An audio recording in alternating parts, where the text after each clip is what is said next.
are you? We are Venom.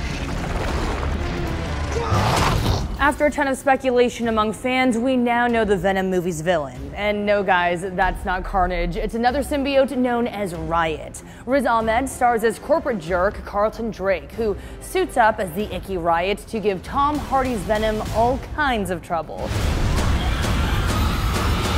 Who exactly is Riot anyway? Let's break it all down.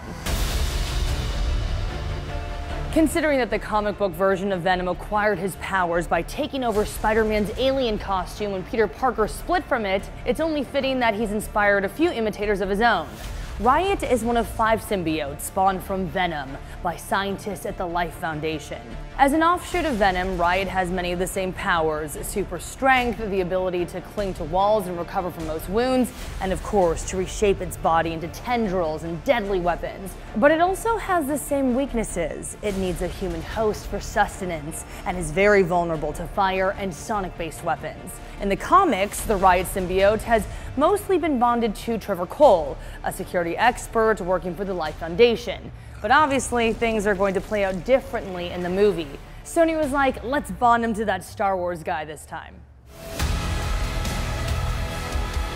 Riot debuted alongside the symbiotes Scream, Lasher, Phage, and Agony in the 1993's Venom Lethal Protector miniseries.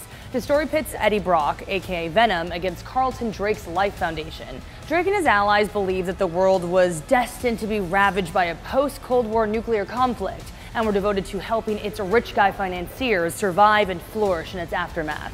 The Venom symbiote became key to Drake's plans. He extracted 5 samples of Venom's suit and used them to transform volunteers into super-powered bodyguards. In the end, Venom was forced to join forces with Spider-Man to stop Riot and its siblings from wreaking havoc on San Francisco. And even though the symbiotes seemed to die in that story, they resurfaced in Venom's Separation Anxiety, where they tried to reunite with Venom. Brock wasn't into it after he saw how Carnage had turned out. Scream started murdering her siblings while tricking them into thinking it was Venom doing the killing, and yeah, I mean, it was a mess. And it doesn't stop there. Then Riot's human host was killed, but the symbiotes went on to merge with each other, and a guy named Scott Washington formed a new villain named Hybrid. But, you know, nothing's permanent in comics, and Riot returned more recently in Carnage USA. There it was revealed that the symbiotes were being paired with US soldiers. Oh, and Riot even temporarily bonded with Deadpool at one point. I know, comics.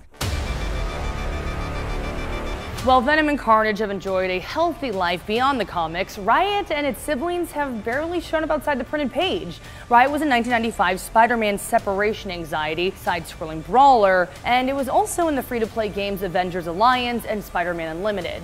Otherwise, that's pretty much been it for Riot. Until now. Clearly, Riot's Hollywood fortunes are changing with the Venom movie, and we figure at least a couple of its siblings will also show up in the film, and yet everyone is still wondering when Carnage will finally show up. Well, for even more explainers, learn about Marvel's Eternals movie and how it could connect to Thanos, or watch our video about Spider-Man's enemy Mysterio. And for all of your Marvel needs, like and subscribe to IGN on your platform of choice. See you later.